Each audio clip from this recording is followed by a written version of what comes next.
Hey, salut tout le monde, bon dimanche, j'espère que vous allez bien. On a une grosse prep encore cette semaine qui nous attend. C'est vraiment quelque chose d'assez important vers la fin de l'année. Vous savez, depuis quand même déjà plusieurs semaines, plusieurs mois, je vous parle de l'importance de Q4 et c'est là qu'on tourne le coin. On a eu on a tourné le coin sur le Quad OPEX de septembre, mais officiellement le corps va se terminer cette semaine. Donc, la fin d'un quart, la fin d'un mois, le début du dernier quart de l'année, dans une année extrêmement volatile, très très strong, une année électorale, une année avec beaucoup de conflits internationaux.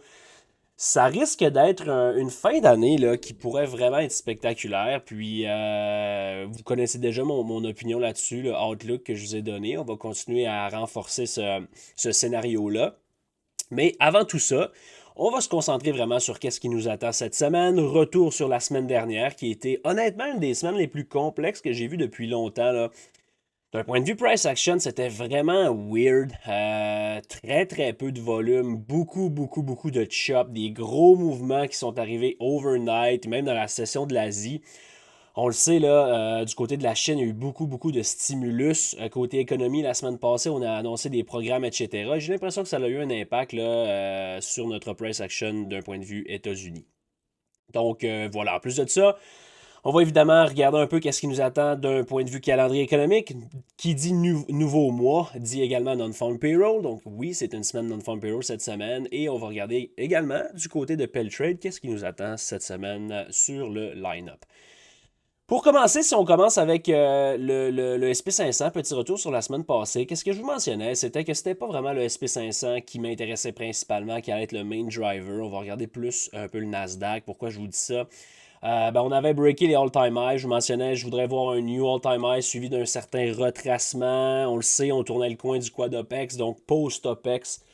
Généralement, on a une certaine fenêtre de non-force qui peut s'établir. Qu'est-ce qu'on a vu? Parce que oui, c'est une semaine qui a été positive, mais regardez comment on a manqué de jus. Je veux dire, on a New All-Time High, on pousse. Donc, on a eu des pops qui n'ont jamais été soutenus. Donc, et on a eu de la faiblesse qui a été rachetée. Donc, on était vraiment piné d'un point de vue option là, cette semaine, d'un point de vue gamma, etc.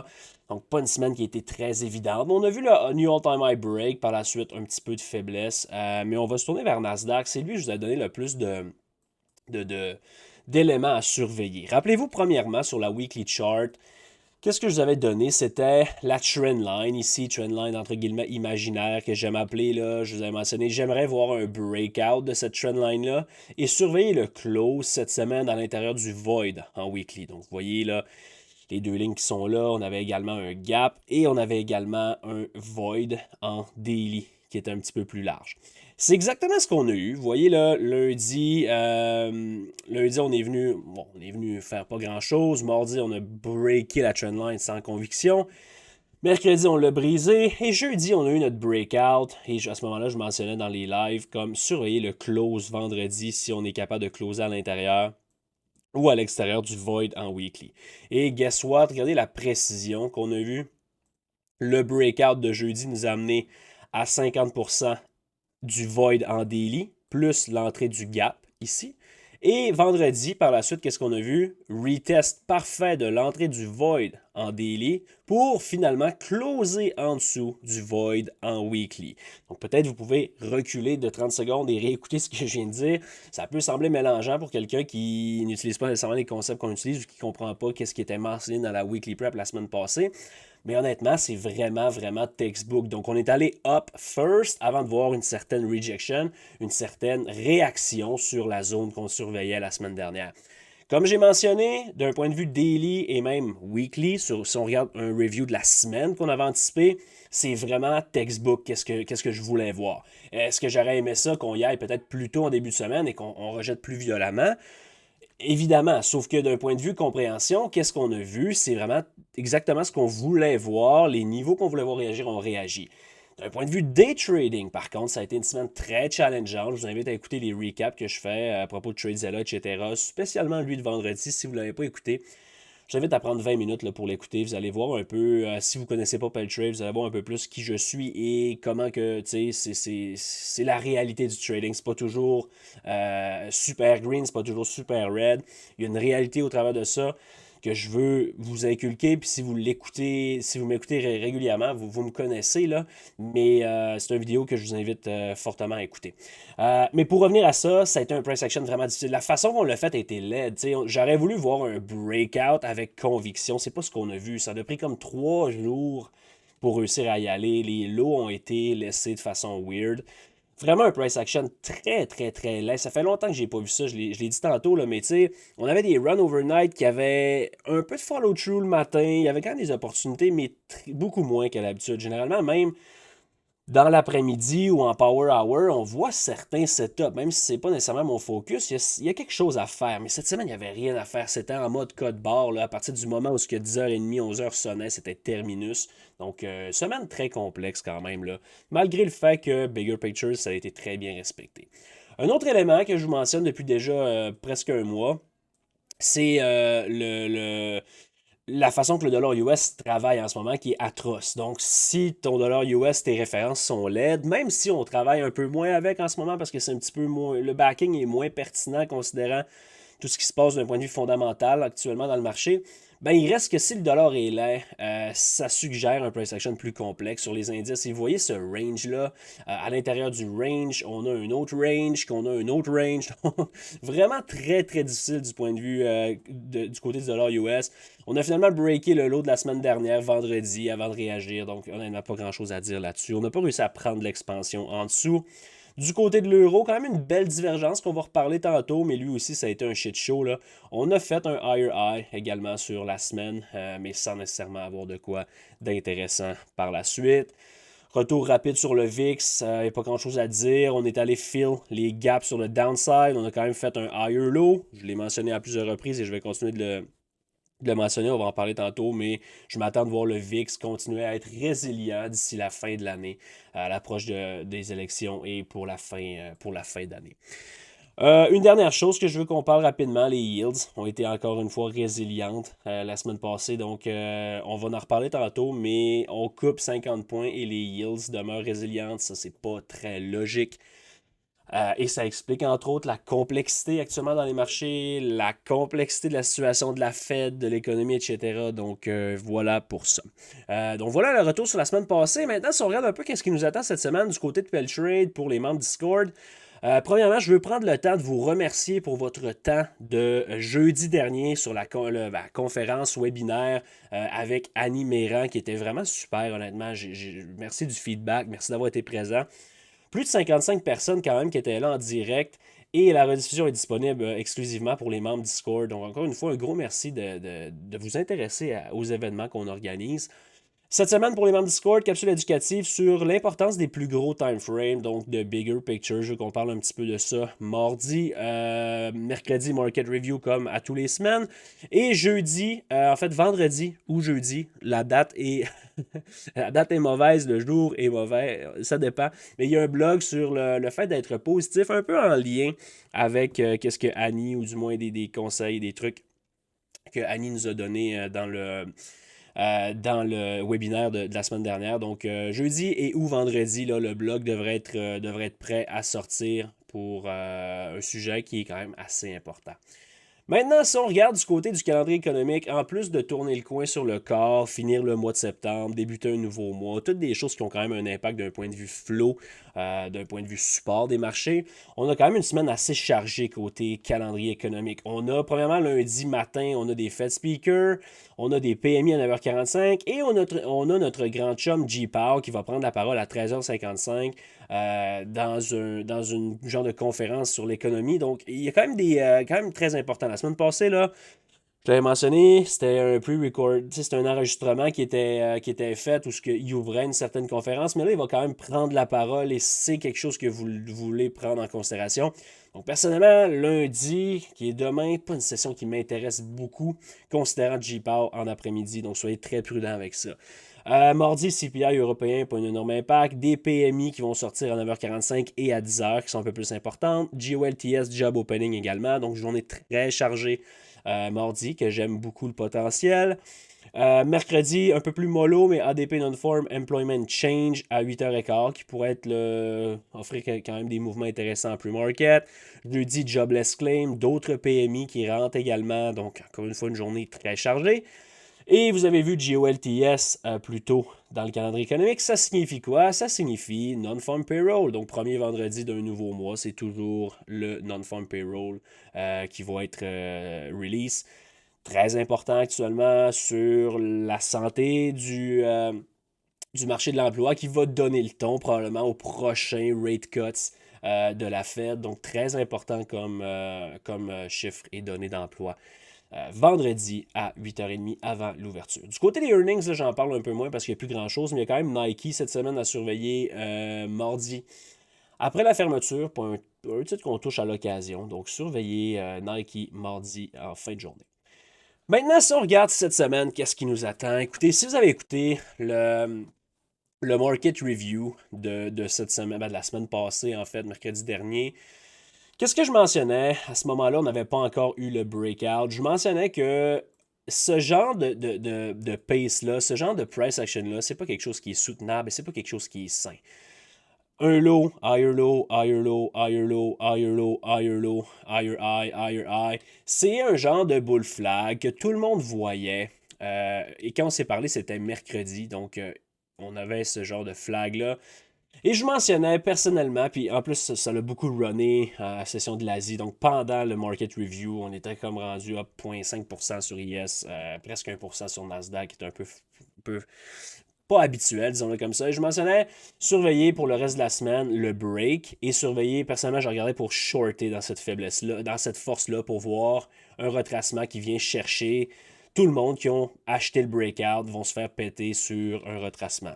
Personnellement, mon approche sur la semaine est encore exactement la même. On va commencer avec la weekly chart. Et on va se tourner assez vite vers le Nasdaq parce que le SP500, on est en all-time high. Il n'y a plus vraiment de target autre que se payer dans la force à chaque fois. Le Nasdaq est un petit peu plus clean. Donc, on a vu le New All-Time High close la semaine passée.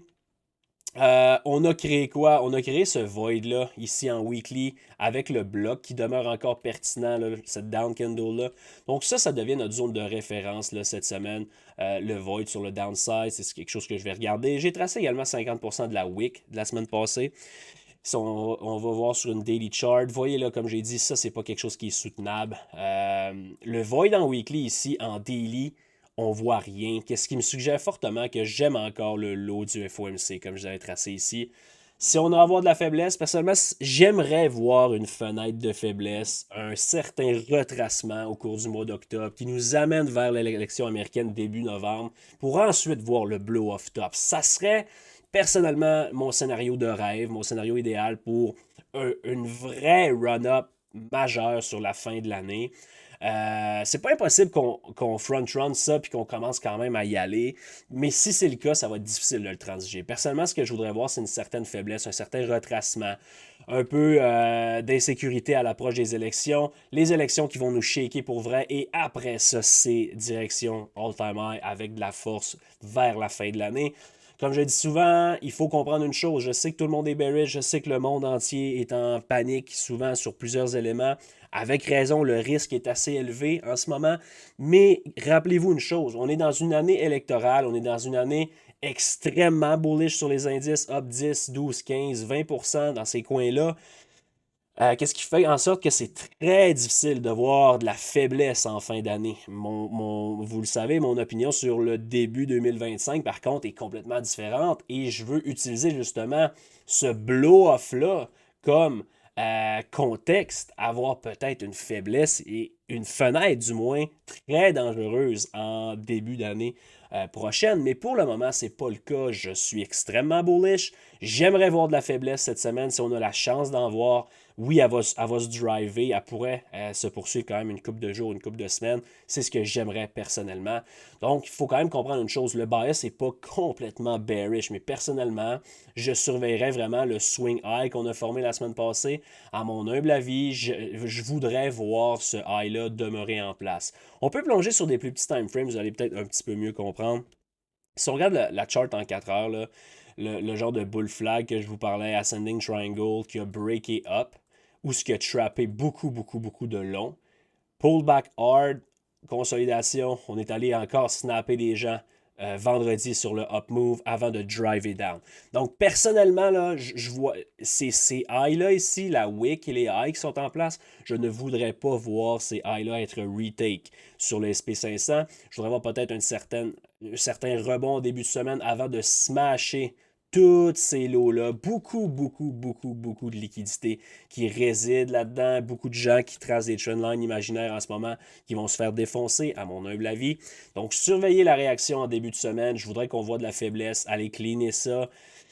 Et honnêtement, il y a deux choses. Regardez comment le price action est laid, dans le sens qu'on a wake up, wake down, wake up, wake down. Il n'y a presque aucune imbalance, presque aucun void. Tout est balancé.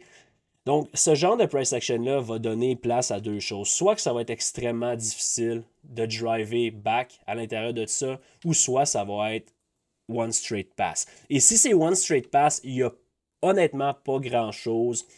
C'est sûr que ça ici, là, c'est quand même quelque chose d'assez important, 57,33. Mais il n'y a pas grand-chose jusqu'au lot du FOMC. Et en dessous du lot du FOMC, où ce que techniquement, encore une fois, l'ordre des choses nous a joué des tours, parce qu'on aurait aimé ça, voir ça, pour faire confiance à quelque chose de plus sérieux. Et si ça avait été le cas, ben, je ne serais pas en train de vous dire j'aime le short là-dedans. Donc, je ne vous dis pas que c'est cette semaine qu'on va le voir. J'aimerais voir ça cette semaine. J'aimerais voir ça au cours des peut-être 2-3 prochaines semaines. Ça se peut que ça soit plus long, mais je favoriserais quand même un certain retracement. Ça, c'est si on est capable de prendre l'expansion en cleanant ces lots-là. Si jamais on peut retourner en 4 heures, si jamais c'est ce qu'on voit, OK, puis qu'on clean ces lots-là, puis qu'on trouve vraiment un support majeur et une réaction qui est intéressante, ben à ce moment-là, ça peut être suffisant, puis on pourrait retourner en New All-Time High. C'est pas impossible non plus. Mais ça serait, tu sais, personnellement, d'où on arrive, où on s'en va, ça donnerait beaucoup d'intérêt vers le lot du FOMC jusqu'à maintenant. Ça serait mon scénario que j'aimerais. Si on regarde du côté du Nasdaq, c'est encore plus joli. Encore une fois, il ne faut pas négliger le fait que c'est la fin du mois. Donc, début de semaine, là, pour être un petit peu plus complexe là-dessus. Si on le regarde le mois d'ailleurs, là, vous voyez, on a un mois qui est positif. Je serais surpris qu'on ferme négativement. Donc, tu sais, quand même, le lundi, comme je l'ai dit, il y a J-Power en plus. Ça pourrait être une journée un peu plus de fuckery. Mardi, début du mois d'octobre, je serais également un petit peu plus prudent. Plus la semaine va avancer, plus je serai intéressé, surtout avec le non-farm payroll. Si on regarde la weekly chart là-dessus, ça ne ment pas. C'est très clean. Jusqu'à preuve du contraire, le void en weekly. Regardez le close. On a weeké à l'intérieur, mais on a closé en dessous. Donc, quand je vous dis que le Nasdaq nous parle un peu plus, là, j'aime vraiment la weekly candle sur le Nasdaq. On a également une divergence importante sur les highs. Le SP500 New All-Time High, Nasdaq, on est loin de ça. On a rejeté le gap, donc on demeure encore avec un gap and go. Je sais qu'on est revenu all the way up, mais il est encore ouvert. Donc ce gap-là est utilisé comme contexte de se justifier possiblement encore un peu de downside. Donc j'aime beaucoup la weekly candle de la semaine passée sur le Nasdaq. J'ai également tracé 50% de cette wick-là qui correspond également au void en weekly, à l'entrée du void en weekly, qui d'ailleurs, by the way, encore une fois, un peu comme la chandelle en weekly, regardez le close en daily. On n'a jamais closé à l'intérieur du void en daily, qu'est-ce qui est un signe également qui me donne confiance pour un certain retracement, ou du moins une faiblesse à court terme. Encore une fois, si on arrive lundi, mardi, puis boum, on se met à speed up là-dedans, ben à ce moment-là, le focus devient sur le gap fill et fort probablement le all-time high. Et je vous dis que pour l'instant, les chandelles qui nous ont été printées sont vraiment intéressantes et justifient une rejection jusqu'à preuve du contraire. Cette preuve du contraire-là, c'est quoi? Ben, si on regarde sur la daily chart, vous voyez le gap and go qu'on a eu jeudi matin. On est venu retracer là-dessus. On a également celui-là. Je vous dirais que pour l'instant, c'est lui qu'on a weeké. Donc, le swing low de vendredi est quand même assez important. J'aimerais ça qu'on prenne de l'expansion en dessous pour aller visiter. Bon, j'ai tracé également le void en weekly sur le downside, le FOMC low, et on a également cette zone-là qui est encore une fois quelque chose de très intéressant. Si on peut avoir, tu sais, je ne vous parle pas de cette semaine nécessairement, mais si on peut avoir un mois d'octobre un peu plus sideways slash down qui nous amène peut-être à quelque part vers les élections pour smasher les highs, ça serait encore une fois un scénario vraiment intéressant. sais, je vous parle de scénario qui serait l'idéal. Ça se peut-tu que on ait comme ce pullback-là, puis qu'on retourne là? Absolument. Mais je vous dis juste que personnellement, si on pourrait avoir ça, ça serait vraiment de toute beauté. Si on le regarde en 4 heures, c'est sensiblement la même chose que je vous ai dit dans la dans le market review. On a un genre de bull flag que tout le monde va chasser. Le breakout, c'est ce qu'on a fait. Bigger time frame qui reject.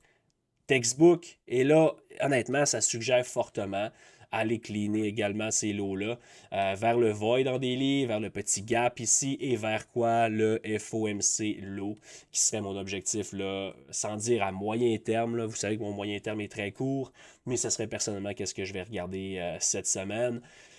Même chose, je voudrais pas voir ces swing high-là être... Celui-là, pas la fin du monde. On pourrait venir reprendre lui de vendredi, peut-être avec une divergence sur l'SP500 avant de retourner plus bas. Ce serait pas la fin du monde, ce serait même une belle opportunité. Mais je ne voudrais pas voir le swing high de la semaine passée être retake si on va avoir confiance short. Encore une fois, rien d'impossible. Ça se peut qu'on aille faire un higher high puis qu'on revienne. Ça serait peut-être pas le scénario là, personnellement que j'aimerais voir. Donc, beaucoup d'intérêt sur le Nasdaq cette semaine. Du côté du dollar US, il n'y a pas grand-chose à dire. Là. En fait, cette année, là, l'histoire des weekly preps sur le dollar US, c'est il n'y a pas grand-chose à dire ou c'est vraiment intéressant. Ça a été intéressant comme 2-3 semaines de temps. Sinon, le reste de l'année, ça a été vraiment comme il n'y a pas grand-chose à dire. Donc, c'est pas mal ça que je regarderais. Le lot de la semaine passée, le chiffre 100 également, si on le regarde en daily, là. Regarde en daily le chiffre 100 qui est un niveau pivot, mais en ce moment, on n'est pas capable de prendre beaucoup d'expansion en dessous des lows. Donc, low, lower low bounce, lower low bounce, lower low bounce. C'est quelque chose, c'est un pattern qui pourrait honnêtement donner quelque chose d'assez majeur. Avant de faire confiance à ça, ça prend un shakeout. Tu sais, une wick comme ça, personnellement, c'est pas que je considère que c'est impossible que ça soit suffisant, mais j'aimerais une vraie trap, création d'un void, reclaim du void avant de parler d'un reversal.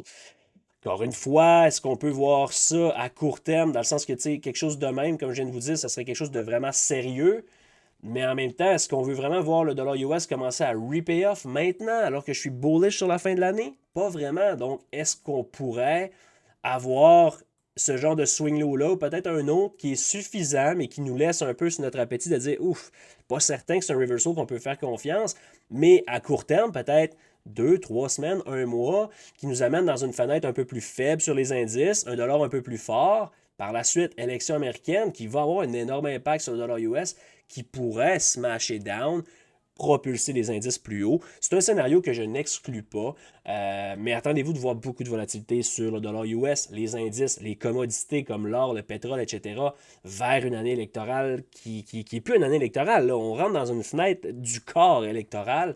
Je sais qu'ici au Canada, au Québec, on est peut-être un peu comme bon, les élections, nous autres, c'est un peu fuck all. Là. Il ne se passe pas grand-chose. Du côté US, là, c'est tout un autre monde. Là. Donc, grosse volatilité à prévoir pour le dernier stretch de l'année.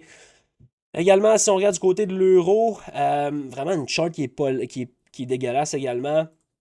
On a quand même vu une double divergence là-dessus, puis je vais prendre le temps de vous le montrer, là, parce que c'est quelque chose que je vous parle souvent. Ça vaut peut-être la peine de vous le montrer plus sérieusement au lieu de juste en parler. Euh, Si on regarde les lows et les highs là-dessus, premièrement, si vous regardez, vous voyez les highs ici et les lows qui sont là, ça c'est techniquement, ça va. On a fait un higher high, peut-être pas en même temps par contre, vous voyez là, quand même des divergences, une divergence initiale qui s'est formée là-dessus. J'attire votre attention sur celle-là du 25 septembre ici, qu'on a fait un higher high et on a fait un higher low sur le dollar US. Jusque-là, ça aurait pu être suffisant peut-être pour nous propulser. Par contre, qu'est-ce qu'on a fait vendredi? On a fait un lower low sur le dollar US et on a fait un lower high sur l'euro. Donc, c'est comme la troisième divergence qui se forme autour de ces lows-là. Personnellement, je m'attends, ou du moins ça pourrait suggérer quelque chose d'un peu plus sérieux, un peu comme je viens de vous expliquer là, avec le dollar US. J'aimerais le voir peut-être amorcer un certain rallye plus sérieux. Et malgré le fait que ça, c'est pas un gros punch-out, la divergence avec l'euro pourrait être un élément qui nous donne confiance. Le VIX, je continue à penser que, je vous dis pas qu'on va revoir le VIX à 30. En fait, on pourrait le voir en octobre, à un certain moment donné, si on a une faiblesse plus sérieuse. Je m'attends pas nécessairement de voir des spikes comme on a vu. Mais je m'attends de voir ça, par contre. Des higher low, ouais, higher low, des higher low qui se poursuivent. Pas la fin du monde si on fait un lower low. Mais je le répète, je serais surpris de voir le VIX passer beaucoup de temps en dessous de ces niveaux-là, en dessous de 15 d'ici la fin de l'année. L'élection va avoir beaucoup, beaucoup, beaucoup de edge là-dedans à l'approche de ça. Et plus on va approcher, plus ça va être un petit peu plus complexe parce que le price action va être piné, à mon avis. C'est vraiment le release de volatilité entourant l'élection américaine qui va amorcer, si on a raison, le scénario bullish vers la fin de l'année. Si la volatilité ne se réalise pas sur l'élection, à ce moment-là, là, tu vas probablement voir un VIX qui, à ce moment-là, pourrait probablement même pas se faire crush parce que tu voudrais voir la volatilité qui se réalise dans un mouvement haussier des indices qui serait un gros, gros red flag où ce que la vol on-pin et que les indices s'envolent également. Ça serait un mouvement extrêmement puissant, un breakout, probablement le plus gros breakout qu'on aurait vu cette année sur le Nasdaq, sur le SP500. C'est vraiment quelque chose que je voudrais voir vers la fin d'année. À savoir si on peut avoir raison éventuellement. Pour l'instant, c'est ce qu'on anticipe. On verra si ça peut se dessiner. Pour l'instant, les choses tombent quand même à leur place. Donc, on verra si c'est le cas. Du côté des yields, ben écoutez, ça c'est quand même une wild card. Là. Comme j'ai dit tantôt, le US 10 years devrait pas être résilient quand tu viens d'annoncer un 50 points cut sur sur les rates. Par contre, est-ce que ça veut dire que le marché anticipe un CPI qui redevient résilient? C'est vraiment, vraiment intéressant là, de comprendre tous ces éléments-là. Mais gardez une chose en tête, quand les yields sont laides, comme on voit depuis littéralement début août, mais plus particulièrement depuis comme début septembre, c'est veut pas le bond market, etc. C'est ça l'économie, c'est ça le marché. Et quand c'est laid sur les yields, sur les bounds, ça suggère un price action plus complexe sur les indices. Et là, tu ajoutes à ça le dollar US qui est laid, ça suggère un price action plus complexe. Et ça l'amène quoi? Un price action qui est plus complexe. Donc, gardez-le à l'œil. Non-farm payroll, etc., les données économiques pour avoir un impact là-dessus. Mais c'est weird quand même.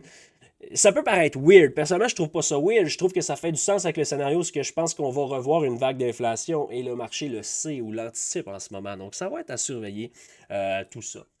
Très belle prep, je pense on en a dit pas mal. Je pense que c'est assez clair également. Quelques stocks à surveiller personnellement si on peut avoir un certain pullback en octobre. J'aimerais encore une fois les mêmes titres que je vous ai mentionnés. Apple, j'aime encore. Pour l'instant, réagir à l'intérieur du gap. Un titre comme Nvidia à surveiller cette semaine si on peut avoir. Sur la weekly chart, c'est un méchant flag après avoir été down first. Cette trendline-là pourrait vraiment exploser. J'aimerais ça qu'elle explose pas tout de suite. Personnellement, je l'ai mentionné un peu la semaine passée, mais j'aimerais, si mettons, on perd ces swing lows-là, je pense qu'on peut avoir un beau retracement sur Nvidia, encore une fois, dans une optique de quelques semaines, pour éventuellement être très bullish sur la fin de l'année. Même chose avec AMD, très très beau mouvement. Rappelez-vous, je n'ai jamais dérogé de ce double top-là qui demeure mon target. Là, on vient de frapper ou on va frapper le gap. On pourrait voir quand même un certain retracement. Encore une fois, qui nous ramène plus tard là-dessus. Un titre comme Baba, écoutez, sérieusement, là, ça c'est. Quand je vous dis que le swing, c'est pas une game de quantité, mais en fait le trading en général, mais surtout le swing. Je sais que le monde sont comme Hey Matt, je veux du swing, donne-moi une liste de swing, donne-moi des trades de swing. Ben ça, les amis, là, un trade comme ça ou deux trades comme ça dans votre année, ça fait votre compte de trading de swing. Vous n'avez pas besoin de 58 trades, vous n'avez pas besoin de titres de penny stock extrêmement volatile pour grossir un compte de swing. Vous avez besoin des bons titres, de bonne qualité, bon sizing et comprendre qu'est-ce qui se passe. Et Baba sur le stimulus de la Chine, ça fait des mois, littéralement des années que je mentionne Baba. Et on a une entrée autour de littéralement, je ne veux pas dire n'importe quoi, là, mais je pense que c'est après ce pullback-là. Mais j'ai un average price d'environ 73 là-dessus. Ça, c'est 100. Non, ok, on s'est positionné ici. On est sur les 13, sur les 15 dans ce coin-là. Et là, on est up comme 50% sur ce move-là. On n'a pas besoin des tonnes de swing, on a besoin de la qualité. Et ça, c'est un trade qui est vraiment exceptionnel. On va regarder le gap ici, là, par la suite. On pourrait avoir un pullback, évidemment, c'est normal. Là, mais j'aime beaucoup, beaucoup, beaucoup Baba pour un mouvement plus sérieux. Donc voilà, ça ressemble à ça pour cette semaine. Je vous invite à venir nous rejoindre dans le Discord. Live tous les matins, les préparations qui sont là également. Allez jeter un œil sur ma playlist de Trade Recap. TradeZilla, beaucoup de choses, beaucoup de contenu vrai là-dedans, où ce que vous voyez vraiment les stratégies, comment que je travaille là-dedans, beaucoup de psychologie également, si vous donnez la peine d'écouter comme il faut, surtout sur le dernier vidéo.